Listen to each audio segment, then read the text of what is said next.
All right, so I'm about to show you a clip from Nick Fuentes breaking down Trump's Thanksgiving post about immigration. And look, Nick's gonna lay out this whole black pill theory about how Trump's just using racist rants to distract us from his failures. And you know what? He's half right, but he's also missing the bigger picture. Because here's my take. It's not that Trump doesn't want to deliver, it's that he's surrounded himself with billionaire donors who have their hooks in so deep that even when he tries to do something, they sabotage it from the inside. This isn't just cynical pandering, it's incompetence mixed with corruption.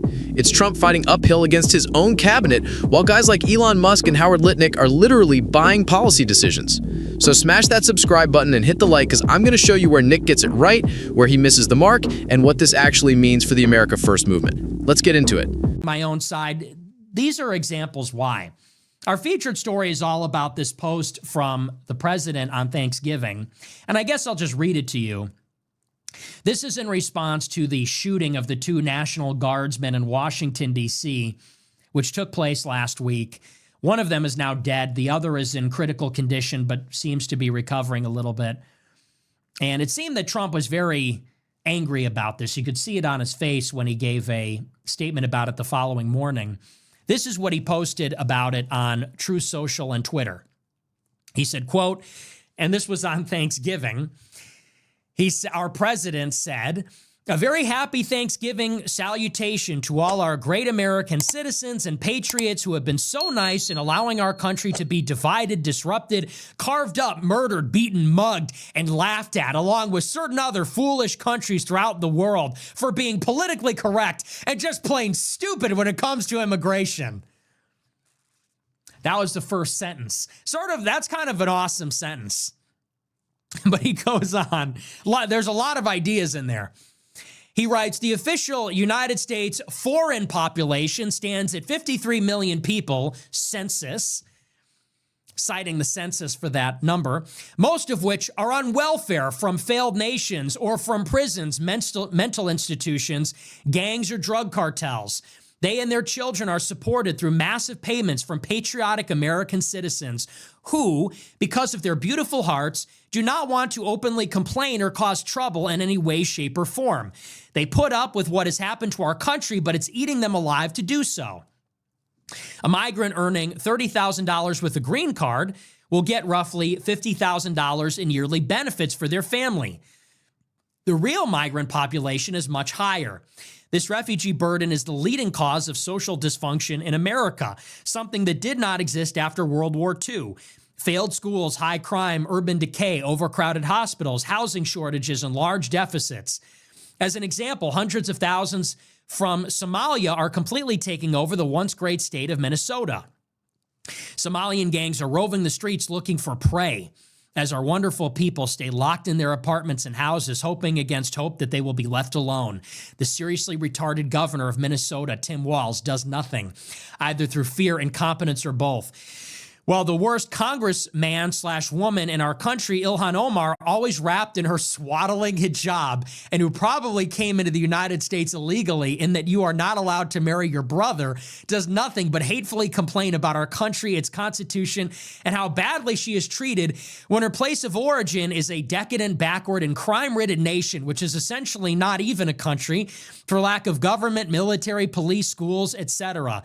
Even as we have progressed technologically, immigration policy has eroded those gains and living conditions for many.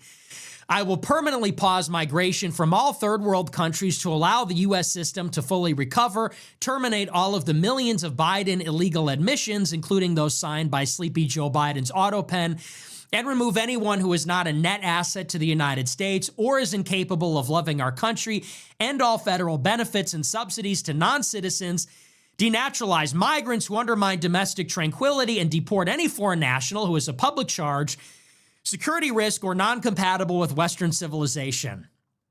That was another run-on sentence. These goals will be pursued with the aim of achieving a major reduction in illegal and disruptive populations, including those admitted through an unauthorized and illegal auto pen approval process. Only reverse migration can cure the situation. Other than that, happy Thanksgiving to all, except those that hate, steal, murder, and destroy everything that America stands for. You won't be here for long. So those are the Thanksgiving greetings from our president, Donald Trump. Honestly, it's a great post. This is like a legendary all-time, greatest of all time, Hall of Fame post. Masterfully written, contains most of the essential ideas.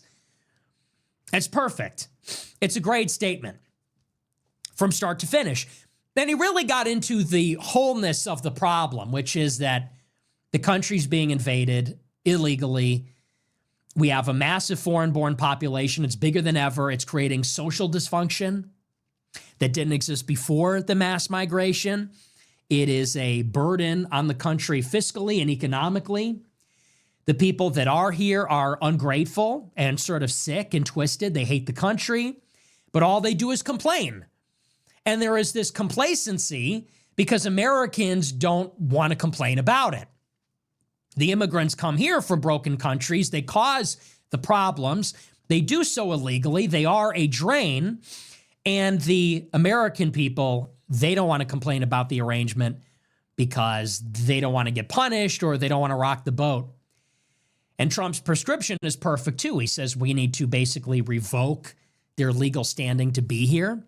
The asylum seekers, the illegal border crossers, wall jumpers, everybody basically that does not have citizenship, he says, needs to be removed from the country and will terminate visas, asylum claims, deferred action on deportation, whether that's TPS or DACA.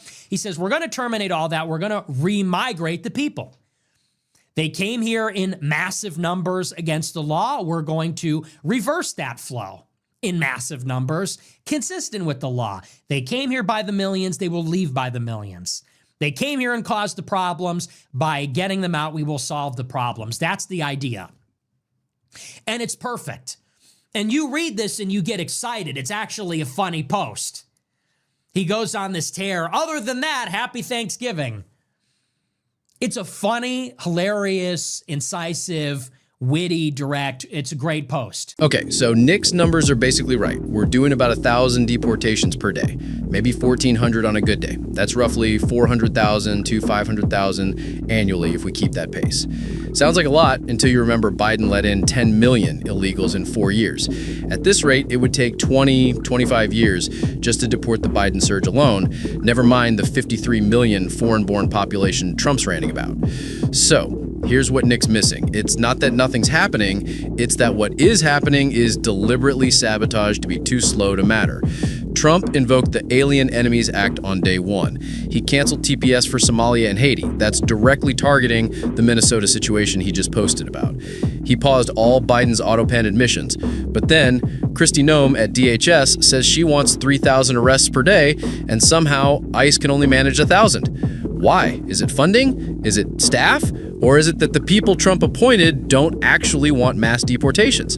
Because here's the thing. When Eisenhower did Operation Wetback in 1954, they removed 1.1 million people without all this donor drama and bureaucratic foot dragging. So the problem isn't that it's impossible. It's that Trump's cabinet doesn't have the will to do it at scale. Let's keep watching. Here's the problem, though. I read through this and I said, this is awesome. Like I said, everything I've just told you, this is my reaction. It's great. But what actually is ever going to come of this? What are we actually doing about this problem? We have been at this for 10 years. Trump came down the escalator in June 2015. It is December 2025. It has been 10.5 years. We have had 5 years of a Trump presidency, 4 years in the first term, nearly 1 year in the second term. What have we done about this? If anything, it's gotten worse. It got worse in Trump's first term. We had record-breaking illegal border crossings in 2019, hit the cap for H-1B visas every year. So in terms of legal and illegal immigration, we didn't see a major reduction. We actually saw increases. There were no mass deportations, no wall, didn't change immigration law. And that's why all the executive orders that Trump created were instantly reversed when Biden was elected and brought in 10 million more illegals and brought in a ton of legal immigrants to boot. and let things get worse than ever before. Now here we are for the second term. In what way, shape, or form has any of this gotten better? We closed the border. That should be a given. But the mass deportations are not materializing. We're deporting about 1,000 people per day. How many we're bringing in on H-1B visas? How many people are being naturalized? It looks like there are proposals to double the number of H-1B visas. There have been more naturalizations this year than last year. More naturalizations under Trump, not even in a full year, than under a full year of Joe Biden and his terminal year in his term. So what are we actually doing here? What are we doing about the problem? People look at these types of statements as though Trump is saying them as the candidate running against an incumbent, but he's not. He is saying these things as the sitting president who has been here for a year, who has been in power off and on for 5 years, who's been around for more than 10 years. And when you read a statement like this, and it's not the first of its kind, and you've been reading statements like this for 10 years, you begin to wonder, when is this actually going to happen? Where is the follow-through? When will there be a delivery here? A tangible win on any of this? And then you realize that this is the strategy. This is actually their intentional playbook. They're deeply conscientious of this. And this is how it goes. What is happening right now, obviously, is that Trump is more unpopular maybe than ever. Certainly he's more unpopular than at any other time in this second term. His favorability is in the toilet. His approval is in the toilet. Specifically, his approval on immigration and the economy is very bad.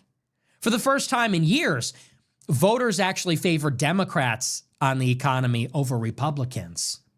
People blame Trump for the state of the economy more than they blame Biden. Any way that you cut it, Trump is in real trouble with these numbers.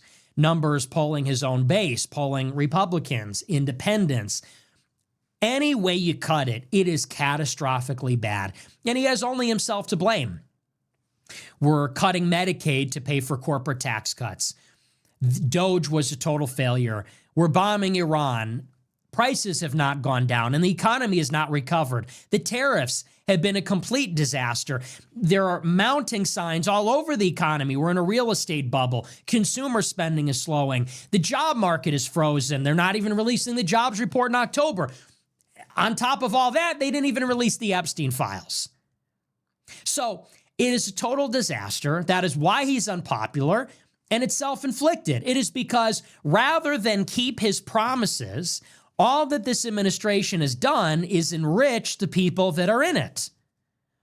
There is rampant, basically criminal levels of corruption in this government. The very people that Trump brought in to drain the swamp, they're looting D.C. They're taking everything that isn't nailed down practically. They're fucking stealing. They are corrupt. That is all these people. You know, why do you think they brought these people in? Someone like Howard Lutnick and David Sachs, and, you know, these people, they are criminals. Yeah, Howard Lutnick, Commerce Secretary. This guy's got over $1 billion in holdings spread across 800-plus entities. Crypto plays, private equity, the whole 9 yards. He handed Cantor Fitzgerald to his 27-year-old son. Ethicists are calling it a loophole. He's still benefiting indirectly while he's out here pushing tariff policy that could make or break entire industries. That's not draining the swamp. That's monetizing the swamp. And David Sachs, AI czar with massive Microsoft holdings, now he's greenlighting more H-1B visas. You see how this works? These guys didn't sign up to serve America first. They signed up to cash in. But here's where Nick misses something crucial. Elon Musk. Nick mentions him, but he doesn't connect the dots hard enough. Elon's PAC dropped $250 million to get Trump elected. Then, immediately after inauguration, Trump flips on H-1Bs. Suddenly, we're hitting the cap again. 724 visas just for Tesla alone. And Elon's out here saying Americans don't have the talent, with Vivek Ramaswamy backing him up. You know who the top H-1B sponsor is? Amazon. 10,000 visa approvals. And guess who donated $1 million to Trump's inaugural fund? Amazon. This isn't a coincidence. This is corporations buying immigration policy while Trump posts about deporting people. So Nick's right that it's corruption, But it's not just Trump being cynical, it's Trump getting captured by the exact donors he needed to win. Let's keep going. So this is, and it's important to understand this, contrary to what the true believers, the plan trusters say, this is not actually the result of a political system that is so difficult to overcome that, they can't do it in a matter of 5 years. No, they're not even trying. It is actually for a lack of trying that it is this way. They're not trying. It's a joke. Kristi Noem is a joke. Kash Patel is a joke. Pete Hegseth is a joke. People allegedly are in there blackmailing him. It's like every person in this cabinet is a complete disaster. And the reason it's like this is because it's all patronage. Trump got in office to stay out of jail. He had to cut deals to get money. And now that he's in, he had to reward the donors by allowing them to pick the cabinet members, reward other people in the party with these patronage posts. And now this is what we're getting. So this is an utter and complete catastrophe. There's no deportations. We hit the H-1B cap. We're in a war with Iran. We're going to go back very soon. It's just like one cataclysm after the next. Here's the playbook. It is in this context where Trump posts something like this. Poll numbers down, favorability down the tubes, economy sucks, all these wars are breaking out all over again. Everybody's deeply unhappy. What do? Let it rip with the racism, let it rip with the retard, let it rip with nativism. I know what'll get those stupid idiots back on my side. I'm going to do a racist rant. I'm going to go on Twitter and True Social, and I'm going to let it rip. And I'm going to be obnoxious and belligerent and politically incorrect and brash and controversial. And I'm going to say something so shocking, so edgy, so ridiculous that everyone is going to be talking about this and not that. Everyone's going to be talking about how I called Tim Walz a retard. Everyone's going to be talking about how I said this about Ilhan Omar. I'm going to pack 15 pounds of shit in a 10-pound bag of controversy and rage bait and clip farming so that nobody's going to pay attention to the fact that we didn't even release the October jobs report because it was so bad. No one's paying attention to a war in Venezuela that nobody wants. No one's paying attention to Black Friday consumer trends being a disaster, the job market failing. No one pay any attention to the complete and utter disaster. Republicans might lose their majority in the House before the midterms because so many people are jumping ship. But don't look at that. Look at my racist rant. Look at my stupid little rant on True Social that I'm not actually going to do shit about. I'm not going to follow through on any of it. That's the best part. It's not, I'm going to satisfy my base responding to their needs and demands. No, I am going to pander to my base as though I give a shit about what they want, to distract them from how I'm betraying them in every other way, including the ways in which I'm pandering to them about. That's what this is. That's what this always is. I'll give you examples. In the 2018 midterms, after Trump was elected in 2016, it was clear that we were headed for a blue wave. There were already very bad signs. We lost the Senate special election in Alabama. We lost another special election in suburban Philadelphia and Pennsylvania. There were a lot of warning signs that 2018 was going to be a bloodbath. And by 2018, they did the same thing, which is instead of giving money for a border wall and fixing immigration, they did a corporate tax cut. They did the same thing. They squandered their budget measure on trying to repeal Obamacare and failing. And then they squandered the second one on the Tax Cuts and Jobs Act, which is the corporate tax cut. There was no border wall. There was no immigration reform. And so what did Trump do to get Republicans to turn out in the 2018 midterms? He deployed the National Guard to the border. And he went to rallies and said, we're going to call ourselves nationalists again. We're going to use that word again. The midterms came and went. Republicans got destroyed. And what happened? Trump pulled the National Guard back from the border almost immediately. And we never heard him say the word nationalist ever again. They do this every time. Trump knows his base. He knows his people. He knows what they want. He knows what they want to hear. And he always has. And what does it tell you that he can flip a switch like this? For the past year and a half, you know, we heard about immigration. We heard we need the people. Americans have no talent. We need Indians. We're going to staple green cards to diplomas. We need the farm workers. We need the hospitality workers. The radical right won't like this, but they'll understand. We're not going to deport people at Home Depot or meatpacking plants. He's been saying that for a year and a half. What does it tell you? Now that his poll numbers are in the tubes, he could write something like this. Like he flipped a switch. Last week, he goes in an interview and says, Americans have no talent. You think we could pull somebody out of an unemployment line and have them build a Hyundai? You can't. Who's going to build our missiles for us? Americans don't have the talent. We need the immigrants.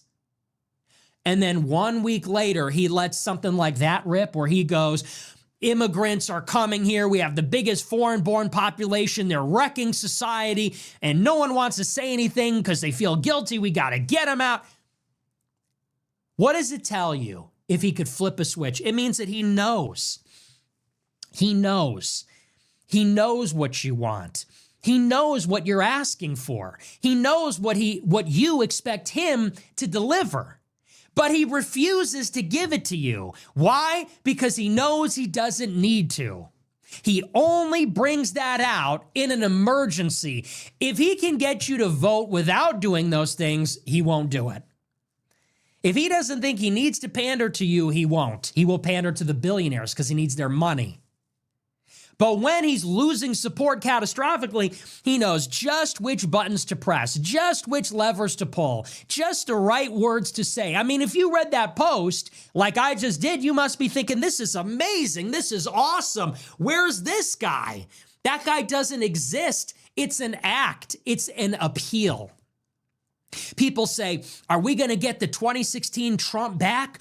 Oh, I think this is 2016 Trump. 2016 Trump is a marketing strategy. It's like the fucking green M&M. Okay? It is like the Geico Gecko. It is a marketing gimmick. It is like when McDonald's plays Monopoly. It's a marketing gimmick to get you through the door to buy the product. And people go, where was this Trump? That Trump never existed. That is a face that Trump puts on when he desperately needs people to stick with him. And as soon as he gets you back, he takes it off and goes back to taking care of business. That's what happens. And what is that? What else does that tell us? I see people on Twitter and I see people on YouTube and they say, we need to get on Twitter and we need to tell the president that we don't support this, that, or the other thing. And it presumes that he doesn't know. Whenever I go on Alex Jones, he tells me, we need to tell the president we don't want a war with Iran. Tell the president? What are you talking about? We're talk show hosts. What do you mean we need to tell the president? Doesn't he have millions of dollars in contracts to the best consultants and pollsters? They know what the people want. They know what the people want and what they're asking for and what they expect. They know exactly what they want. And this is the proof. Because when push comes to shove, they know how to give the people what they want. They just choose not to every other time. It's not for lack of being reminded. It's not because fucking Lomez and John Doyle didn't run it up the flagpole on Twitter. It's not because Mike Cernovich tweeted, hey, Trump, I really think this war with Iran is a bad idea. No, they know exactly what the people want. They just don't give it to them unless it is absolutely necessary. Then they will signal that they're prepared to give them what they want. And then they never do.